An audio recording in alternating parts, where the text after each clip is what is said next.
All right, we're back at it, and we're coming at you with another video voice vote. This time, we're going to be voting on the Text Topical Championship between Enoch and Rude, two good friends of mine, and two absolutely incredible, dope writers, both of whom I very much enjoy reading their work. So I'm, needless to say, very excited. Normally, the way that I do these video voice votes is that I will read through each verse, having never read them before, and give my raw, in-the-moment reactions to them. Unfortunately, I ran into some technical issues while recording the original draft, and so I've already read the entirety of Enoch's verse and have already once given my thoughts about it. So I will do my best to quickly run through all of my comments and the things that I liked, the things that I didn't like, all of that. And ultimately, and this goes for the both of you, my goal as a voter is always to provide ideas for elevation. My goal is always to provide things that are actionable and things that I feel, as a fellow writer, could help you to elevate your game, because none of us, no matter how good we are, has reached the peak of our potential. So ultimately, it is always my goal to try and provide ideas and things that I think could have been better and could have made these, no doubt, already great verses, given that this is the Text Topical Championship. This is no, we've got no slouches here. And that's, that is absolutely for certain. Very dope writers, and I'm very excited for it. To say the least. So we've got our first verse, which I also wanted to comment that I have read Enoch's verse. I have not read Rude's verse. So my reactions to that are going to be authentic and in the moment, as they would normally be. In the best of circumstances. So that will be ultimately my goal here, is to provide the best, highest quality feedback, and that's a little bit of prefacing and information about that. So yeah, we're going to start off, and having read this before, I wanted to comment, I love the tone of voice and the way that you create this definition of this character, where you're adding depth, and you really, like, as soon as I read this, the halt, who dares enter my chamber? Like, it gives you the impression of this big, booming, like, looming voice of like a giant creature, or some beast to be reckoned with, essentially. This is the tone that is being set, and that's, like, that just goes to show you the quality of the writing from these two competitors, is that in the very first lines, you already have a difficult tone of voice to establish right out of the gate. Totally on board, established, very good. Yeah, I love it. Okay, so the title is Release the Kraken by Nobody. Interesting, Enoch. Very, very solid name change there, I must say. Sometimes anonymity is the right way, and I definitely respect that. So it goes, halt, who dares enter my chamber? Come attempt your blindly vaunted victory, stranger. Solid alliteration there, I like that. But be forewarned, you're not the first to visit this manger. or journey this quest that brought others to imminent danger. Slaying this beast as if my death validates any iconoclastic idea that false heroes create. But such is fate. So my comment here is that you start off so hot. Victory stranger, visit this manger, imminent danger. And it's really dope what you're doing here. And then you get to the death validates, false heroes create, such is fate, and the rhyme scheme falters because you're basically only rhyming 8s, 8, and 8, right? That's all that's being rhymed here. Death validates, false heroes create, such is fate, right? It's not really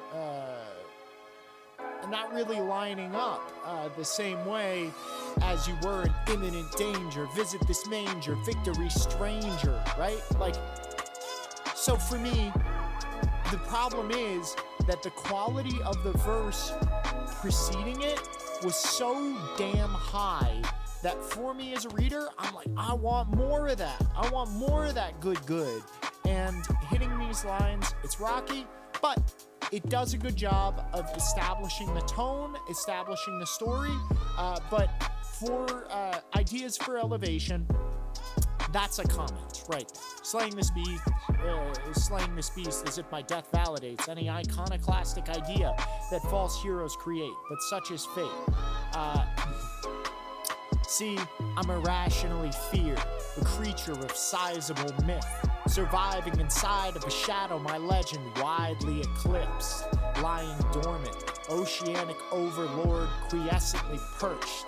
Now, I looked up this word while I was originally reading it because I was not familiar with it. So quiescently means like silent, still.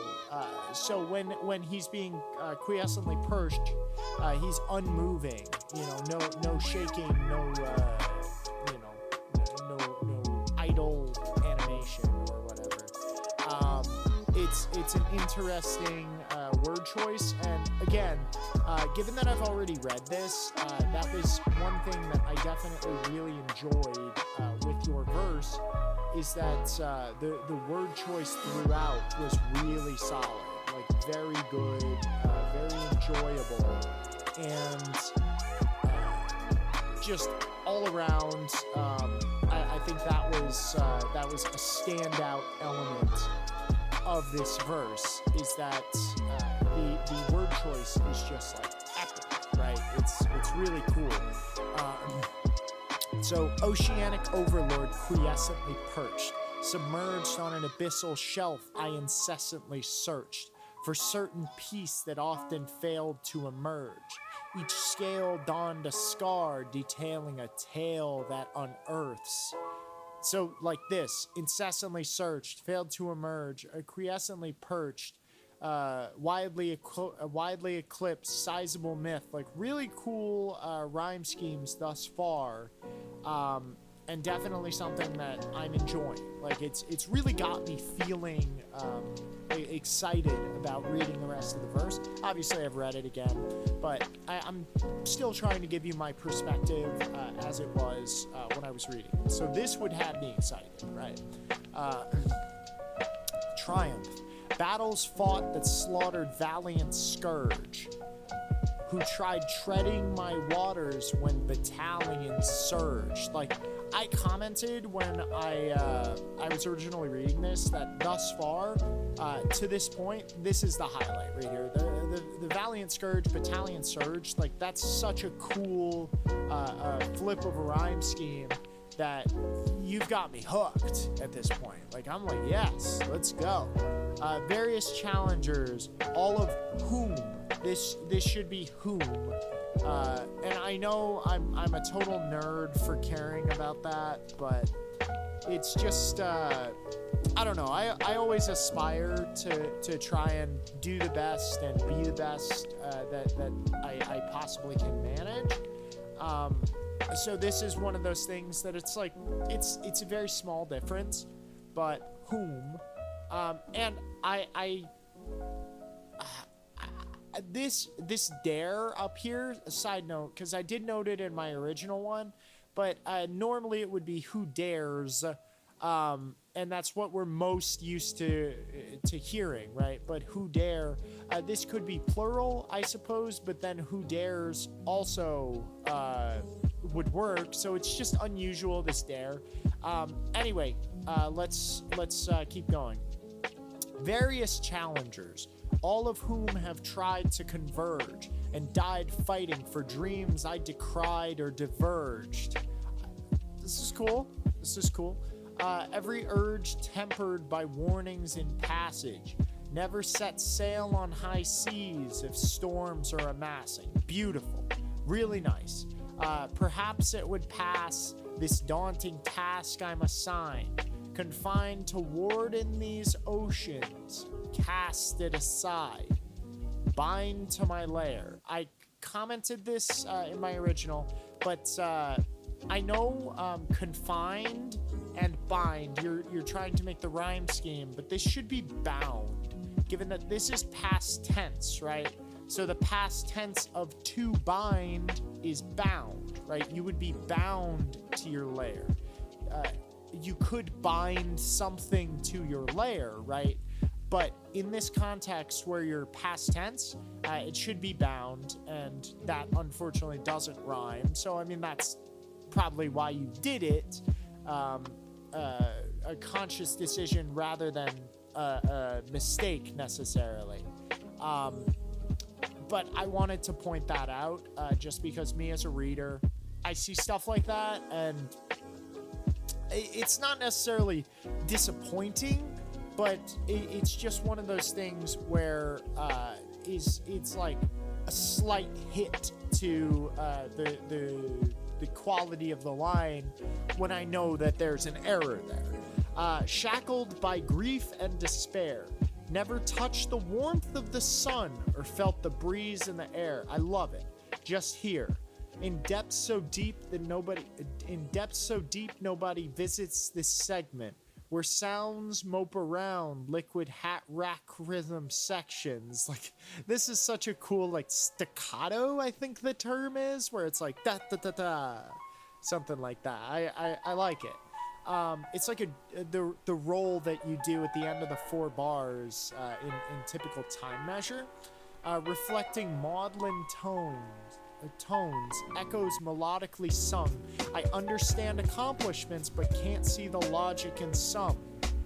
Grew numb while dragging this crown that I wore, sick of being the half-galley slave tied down to his oar. Again, this is so cool, and I love that you stick to this sort of like seafaring, nautical tone of voice, where you're really presenting this sort of like world building in just your word choice alone, and I think that is absolutely something commendable. Really high quality, really enjoying it. Or the functionary badge wearing officialdom. So I want to comment, I don't like this. I don't like officialdom, right? I wasn't a fan of that in my original reading, nor am I any more of a fan going in the second time around. Sick of being the half-galley slave tied down to his oar, or the functionary badge wearing officialdom. I just don't like it. I think that that's like a questionable choice that was made here. I think that it's a little weak, if I'm honest. I mean, an interesting word choice, but I mean, we're comparing it to like near flawless, absolutely high level writing prior, and then we just hit this, and I don't like the official dumb. I don't like without being introduced to the fact that I'm going to have to do this jagged, crazy rhythm. It comes off as like a pothole that you know throws you off your normal path. So let's keep going. Who can't lift a gavel to free himself from his own idioms. I like this, but and your intent here, I guess, is the idioms, meaning like the phrases that are often used, right? Like idioms typically mean like colloquial phrases, things that are not necessarily like the legal or professional way of saying things, but like to beat around the bush, right? Rather than being obtuse or obscuring the truth, you're beating around the bush, something like that, or you're waffling, or whatever other terms that you would come up with. That would be an idiom. So I guess in this context, it's intended to be like his self-talk, right? To free himself from the prison he creates, essentially, with his own ideation, is how I would interpret this line. It's not really used that way. I guess it works well enough, but for me, I read this and, that's something that I have to bring up. And I would say these two lines, I think they're a little weaker. I do like this line, but given that it's rhyme paired with this one, which I don't like, I think that it's just, like, it's so many syllables. Functionary, official, dumb. Like, you're just doing this out of nowhere. Like, if you said, like, hands broken over the oars and wrists are numb, twisting as the badge, wearing official dumb, right? Like, then official dumb works there, right? But here, in this context, it comes out of nowhere and it blindsides me, and frankly, I don't like it. I don't think that I don't think that was your best stride forward. And I would be curious to know why you chose this. I'm just I'm just not really sure. I feel like you could have chosen more flowing prose to continue your ideas here. I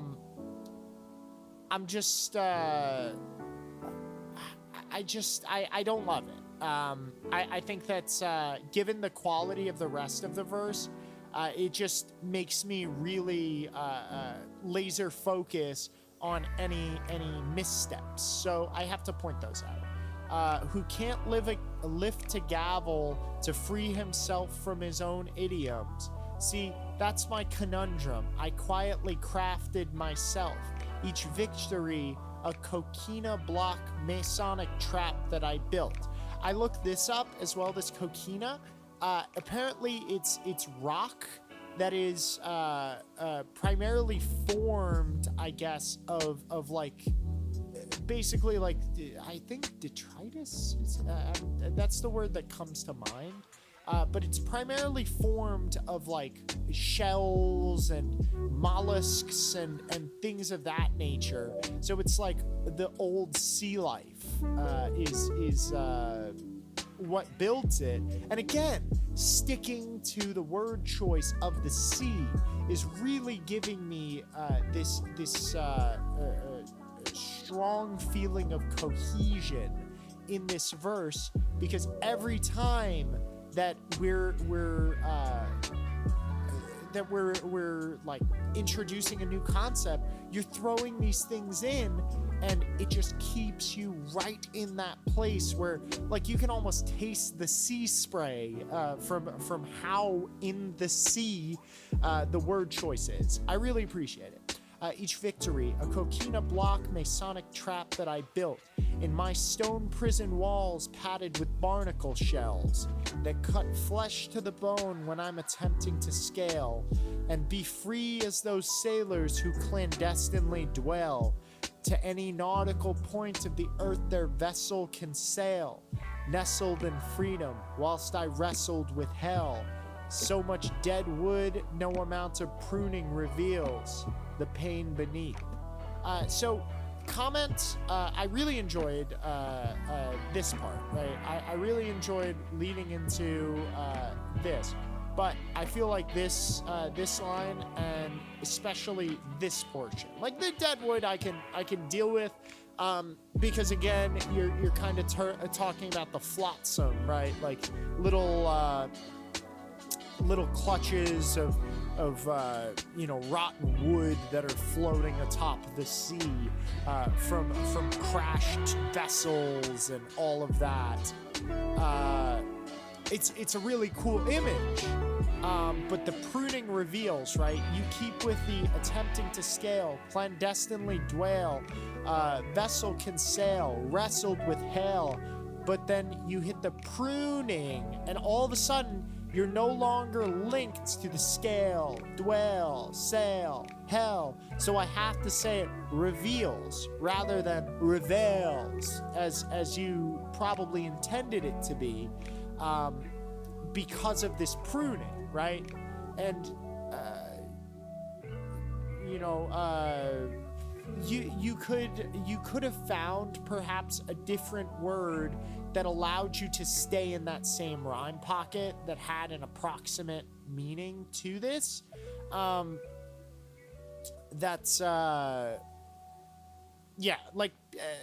think that this word in particular is weak. I would have chosen something else.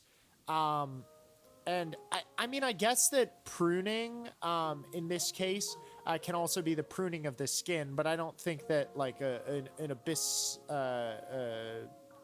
creature, eldritch horror, is worried about his skin pruning. So I just wanted to point that out. Maybe that was also why you chose this word, because it has the water connotation, but I'm not sure if that's the primary thing. Obviously pruning in this case meaning digging through the deadwood, and basically can never dig through the deadwood, revealing the pain beneath. So, if it's my position you seek, then strike a mighty fatal blow that renders me weak, and rule this ocean with an iron fist as violent as me, so you can lie in the loneliness that I've been trying to leave, while people whisper tales of your heroics and praise, chanting fables and hymns. This should have an N after it. Hymns. Hymns. Hymnal. Hymns. So that's maybe there's an alternate spelling. Let's just check. Hymn. Let's put it in quotes. Hymn. HYM. Doesn't look like it. Yeah, it doesn't look like that's a typically used phrase. Of when the Kraken was slain, erect a monolith in your name to remember this day. You won. Now come take this barren ocean I would have given away. Now, I don't agree with this portion. I get that you were talking to Baron Minds, who was unfortunately unable to battle, but I don't think that there's any reason to suspect that this would result in you losing, right? Like, I think that this is a very good verse. There are slight missteps that I pointed out, and I also wanted to say, like, the here, like, the violent is me. I heard the word Leviathan, right? Because we're talking about the sea and all of this Leviathan. So it could have been woven in there, but that's obviously neither here nor there. It's just, my mind constantly has like the freestyle engine going. And for me, that word popped into my synapses, and it was just there. So I wanted to point that out. But otherwise, like, very good. I love the word choice. I think above all else, the number one thing that I'm like absolutely floored by is the word choice. Like, I think there were probably 3 or 4 words that I had to look up in order to get what was going on.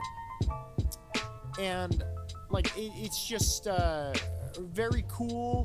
All of the words that were chosen, like, they're just reinforcing the sea. to the point where like it's so vivid, it's just so laser focused, and I absolutely love it. I think that it's terrific, your approach, and I definitely appreciated it. So let's go on to the next verse. We've got Rude's verse, and as I looked at this image before, it's obviously an angel, right? Dedicated by the halo, and she's beautiful. Like, there's no doubt. Oh my goodness, right? But she's got this gash in her neck. She's being grabbed at by these dark, abyssal hands. You know, the grasp of Hades, being pulled up from the underworld, and you can see she's disintegrating into like light mist or something to that effect, particles or whatever. Whether that's her being claimed by the darkness, and it seems like perhaps it is her being claimed by the darkness, which is definitely a scary prospect given the circumstances. Quite frightening. I do not envy that position. There's no question. I don't think anyone does. I don't think anyone's out there like, yeah, that sounds awesome. I mean, I guess maybe some like weirdos or something like that. But obviously, it sets the tone, and it does so in rather impressive fashion with the strength and impact of this image. Really impressive. Really enjoy this. I'm excited for how you approach this, because it's absolutely going to be something very cool to go ahead and read through. Yeah, so I'm very excited. I just wanted to share all of that because going into it, obviously the topic speaks very much about what we're to expect, and I'm excited. Like I said, I haven't read this verse yet. So this is going to be my authentic, raw reaction in the moment. As I'm going line by line, I will be sharing what my topical mind believes is an idea for elevation. So that'll be the goal. We see the title, Well-Behaved Women, right?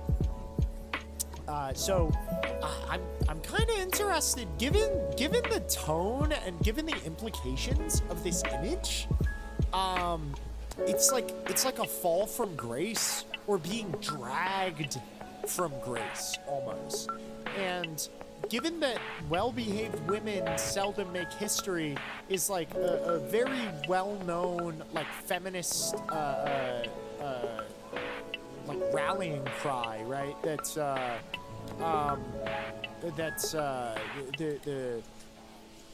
basically like that's being quiet and meek and all of these things don't get you remembered, and that somehow this is tying into this image where it's like perhaps her angelic nature is being like almost ripped away from her by this darkness.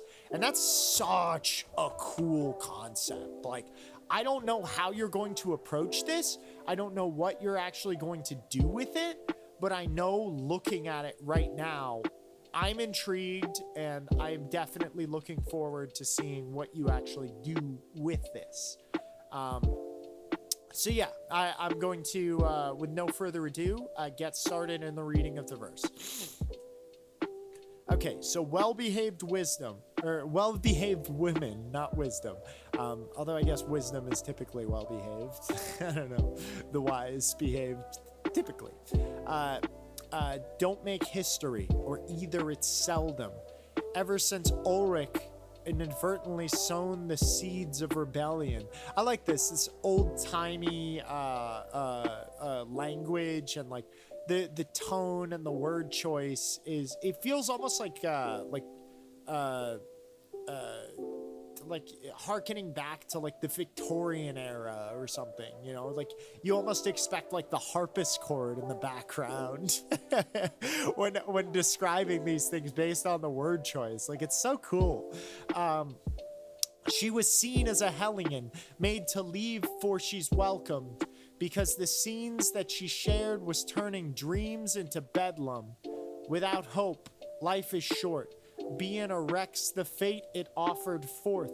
A wounded deer, the world takes zealous aim or slaughter, or dollars short, days late, not the reckless chase she bargained for. Black cats and hummingbirds, and a necklace made of sharpened thorns. Okay, so I really like this. Offered forth, bargained for, sharpened thorns. Slaughter, or it works. It's a more of a slant than the other three. They're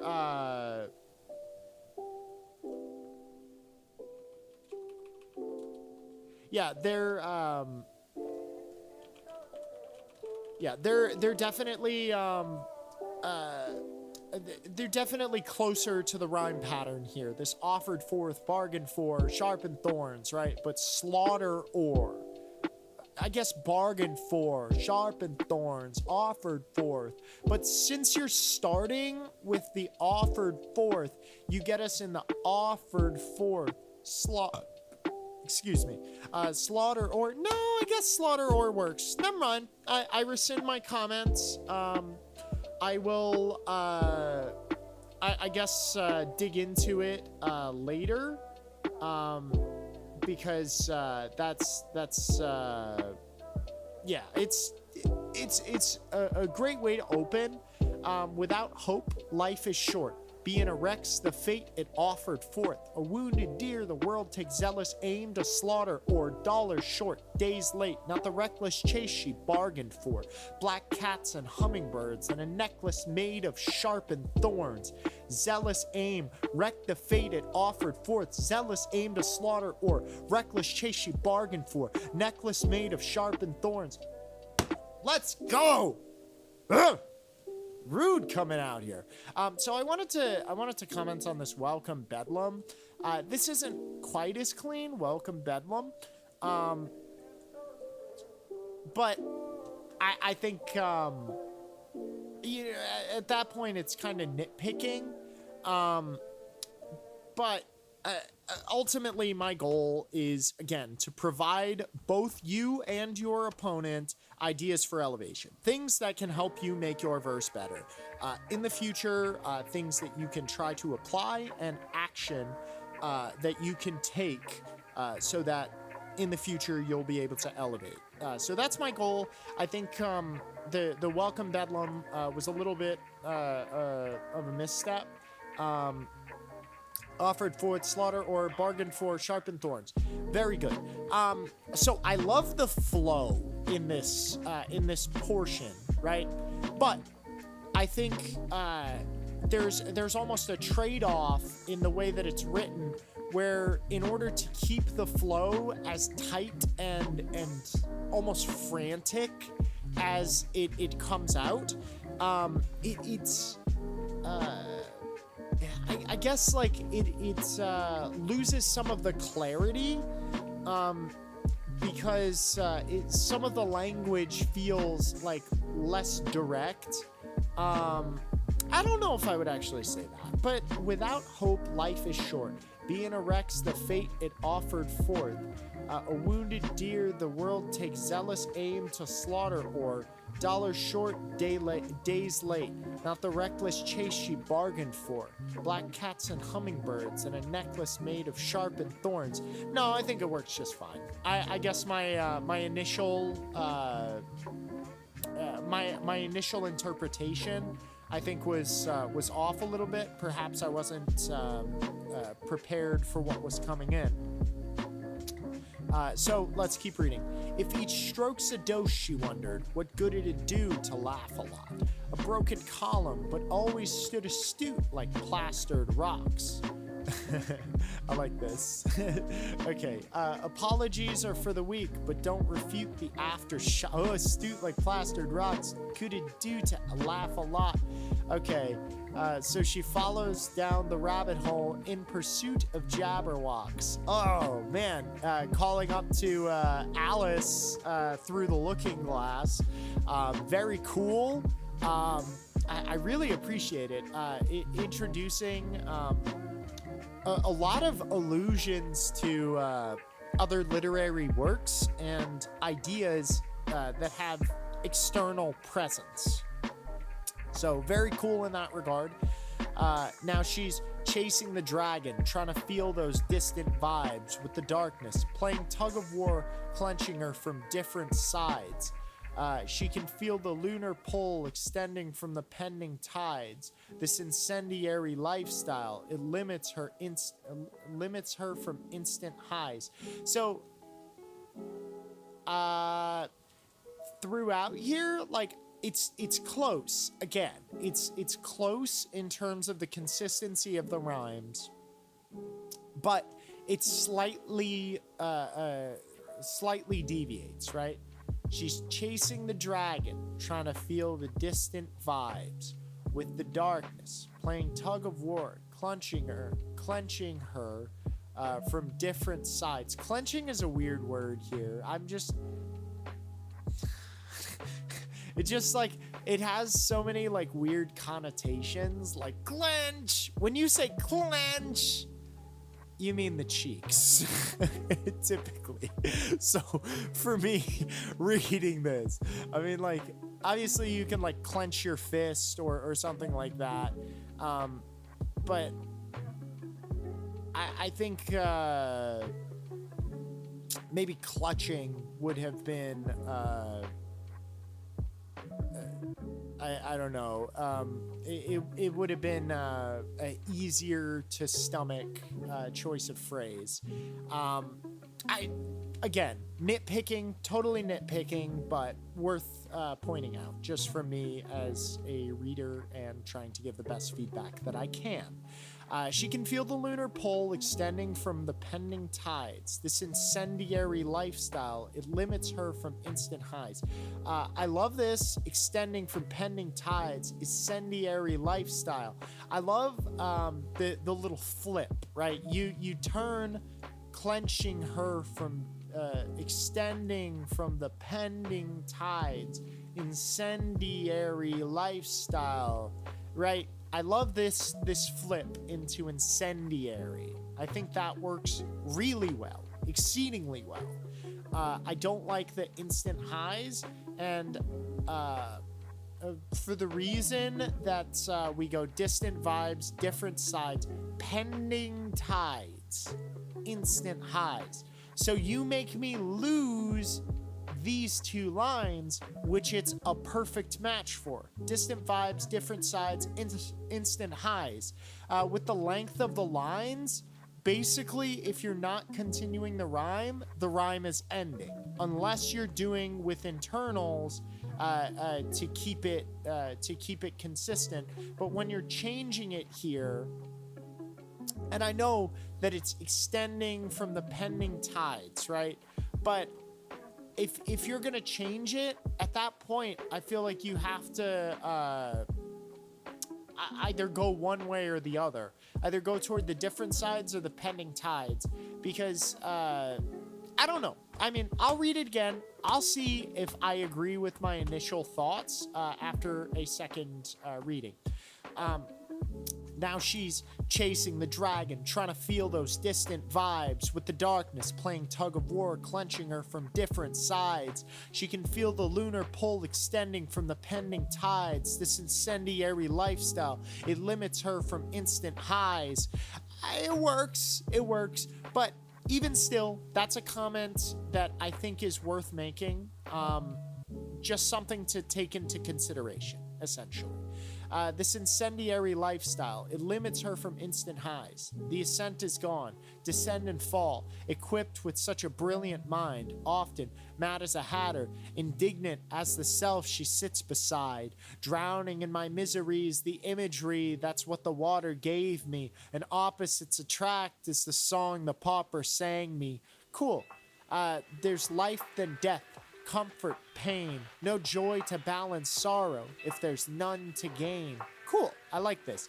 I like the forceful nature. It's like it's like the motions of an engine where the pistons are, well, not even the pistons, the crankshaft.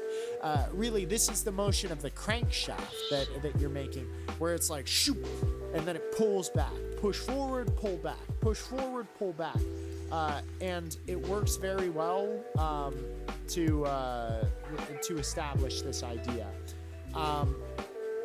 Yeah, I like it. Everyone's a critic. Plenty would crucify this morbid tale. Controversial as the painting of the suicide of Dorothy Hale. I don't know who Dorothy Hale is. Let's get a little bit of context here. Okay. American socialite and aspiring actress. She died after jumping off a building in New York City. Her husband's death, followed by several unsuccessful relationships, left her financially dependent on her wealthy friends. That's unfortunate. Sorry, Dorothy, and that is not a way to go. Throwing yourself off a skyscraper. I mean, I guess it's cool. You know, there are definitely worse ways to go. That's dramatic style for Dorothy Hale, so respect. Doing a swan dive off the 34th floor or whatever. That's morbid. That's my Russian sense of humor right there. The morbid macabre of the typical Russian. So yeah. Yeah.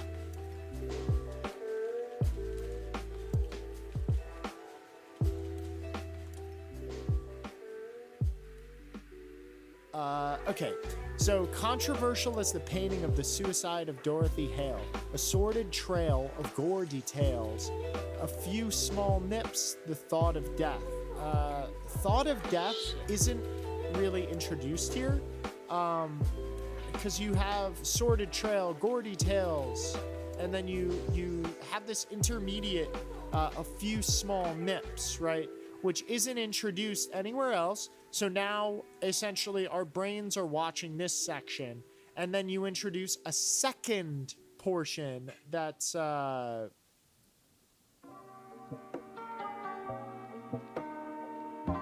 so that's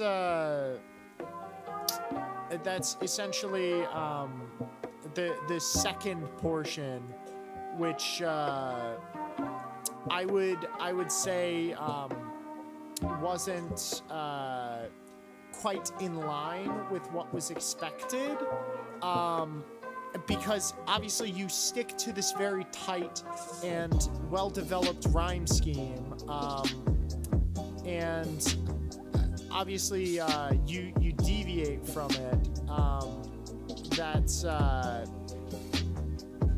essentially you have shown the reader that there will be a change of rhyme schemes, and that's instead of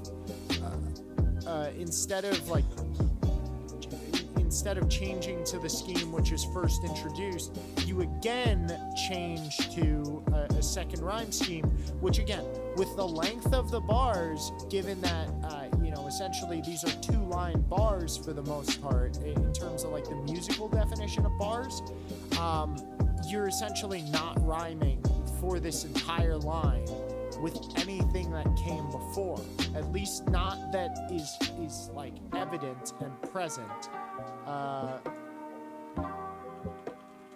Yeah, anything that's present in my rhyme like buffer, I guess. Yeah, so let's continue. Obviously, you're going to stick with this thought of death. I think you should introduce it. Is just find a way to, like, if you're going to have a deviation, that deviation should be the introduction. And then you can deviate, and then you switch to the scheme, right? So if you were like a sordid trail of gore details crossed itself, a few small nips and the thoughts of death, right? Like that flows perfectly. the way that it is. And obviously we're keeping the same exact section. Like, we haven't changed anything. All we did is that when we're transitioning, we go immediately into the rhyme phrase, so that we've already established for the reader that that's something to watch out for. And when we return to it, it naturally feels right that we continue. And that's how we transition schemes smoothly and effectively. So very cool. I definitely enjoy it. Yeah, so assorted trail of gore details, a few small nips, the thought of death, distraught and wept. She wanted health, but the fruits all split as she fought for breath. Her hand extends in fear. The end is near. These sobbing eyes conceal and mask her chin with tears, left barren and parched. You guys both are saying barren. Well, it's not this barren. It's barren minds. Boom. But I see you guys. I'm picking it up. Left barren and parched, it tears her apart. She's through being a fool. Through that sacrificial blood she let, her roots begin to grow. She displays her soul, and she plays alone. The patrons always gossip. Where I'm waiting on the bus is always mistaken for a comment. Ironic how time flies when her tale is fatally concluded. Yet now all we want's a chance to own a table for the wounded. When the mask gets lifted, that's the difference. The frame begins to crack. She taught us to remain strong. The tree of hope is lain within our path. With portraits like she thinks of death, which blatantly she had. She was unapologetically herself, always shamelessly, but sad. The dream, the bed, the theme was death. As seen in most the scenes in depth. A bid farewell, she weeps, she wept. A key for all the secrets. I feel like, since you had this she weeps, she wept, I feel like,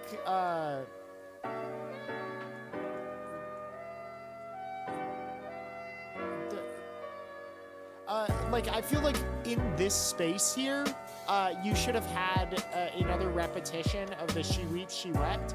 A key for all the secrets.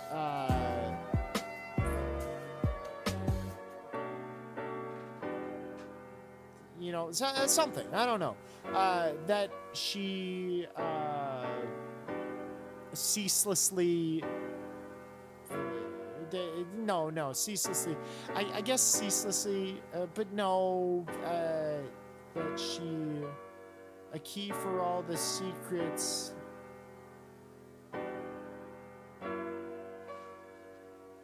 That's. I don't know. But you get what I'm saying. Just because you establish, again, that staccato, that cool, like, staccato impression of the expansion of the rhyme scheme, and by not using it in that last time, I don't get the full impact, is the idea here. So either way, very much enjoying it. Let us enjoy the dark, the poise of art until her reign is finished. Even if we're as empty as the family portrait that still remains unfinished. Bask in the sun and life, have fun tonight, throw caution to the wind, before the love embrace of earth arrives and blossoms once again. I'm confused about bask in the sun and light, have fun tonight, throw caution to the wind, before the love embrace of earth arrives and blossoms once again. This word here, this is what's throwing me. I get before the embrace of earth arrives and blossoms once again. I don't know why love in that tense, especially the conjugation per the phrase in foreign languages, which I guess, given that foreign languages are just languages, we would also have conjugation. I feel like that conjugation is strange, and it leaves me kind of questioning as I'm reading why you chose this. Before the love embrace of earth, maybe a comma or something, if you wanted it to be for the love, comma, embrace of earth arrives and blossoms once again. Or, I mean, I guess it could be before, like in front of the love, or you know, with the love, embrace of earth arrives and blossoms once again. But even still, I feel like there was some way to remedy this that would have made it more easily understood your intent here. So I bid adieu betwixt the youth as spoken from a former Marxist, whose horror offered nothing but an ode to such a tortured